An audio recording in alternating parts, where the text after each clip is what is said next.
మహేశ్వరం నియోజకవర్గం, మా సబితక్క నియోజకవర్గం మహేశ్వరంలో ఆనాడు రంగారెడ్డి జిల్లా మెడికల్ కాలేజ్ శాంక్షన్ చేయడం జరిగింది. ఆ మెడికల్ కాలేజీకి జీవో నంబర్ 86 5/7/2023 నాడు మహేశ్వరంలో మెడికల్ కాలేజీ పెడుతూ ప్రభుత్వం జీవో ఇచ్చింది. జీవో నంబర్ 162 ద్వారా 176 కోట్ల రూపాయలు మహేశ్వరంలో మెడికల్ కాలేజీ 500 పడకల ఆసుపత్రి కట్టడానికి ఆ రోజు జీవో ఇచ్చాం. 27/9/2023 నాడు సబితక్క గారు నేను వెళ్లి ఆ ఆసుపత్రికి మెడికల్ కాలేజీకి ఫౌండేషన్ కూడా వేశాం. ఇవాళ దాన్ని రద్దు చేశారు. దాన్ని రద్దు చేసి ఏం చేసిండ్రు, ఈ టిమ్స్ ఎల్బీ నగర్ లో విలీనం చేసినారు. రెండు రకాలుగా నష్టం. మహేశ్వరంలో మెడికల్ కాలేజ్ వస్తే అక్కడ ఒక ఆసుపత్రి వస్తే అక్కడ పేదలకు వైద్యం దొరికేది, ఇక్కడ సూపర్ స్పెషాలిటీ సేవలు దొరికేది.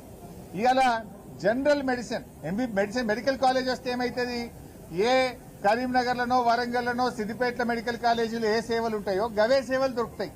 కానీ మనము టిమ్స్ ఎల్బీ నగర్ కట్టిన ఉద్దేశం ఏంది, సూపర్ స్పెషాలిటీ సేవలు అందాలి.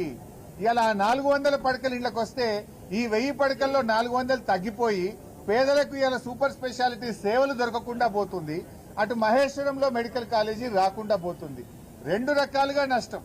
అదేవిధంగా మా వివేక్ గౌడ్ గారి నియోజకవర్గం కుత్బుల్లాపూర్ లో కూడా కేసీఆర్ గారు 182 కోట్లతో జీవో నంబర్ 162 ద్వారా అక్కడ మెడికల్ కాలేజ్ శాంక్షన్ చేశాం. ఇవాళ మేడ్చల్ జిల్లాకే మెడికల్ కాలేజ్ లేకుండా పోతా ఉంది.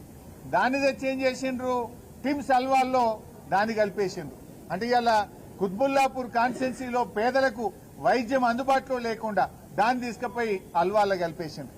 కేసీఆర్ గారి ఆలోచన ఏంది, అల్వాల్లో 1000 పడకల టిమ్స్ రావాలి, కుత్బుల్లాపూర్ లో మెడికల్ కాలేజ్ తో పాటు 500 పడకల ఆసుపత్రి రావాలి.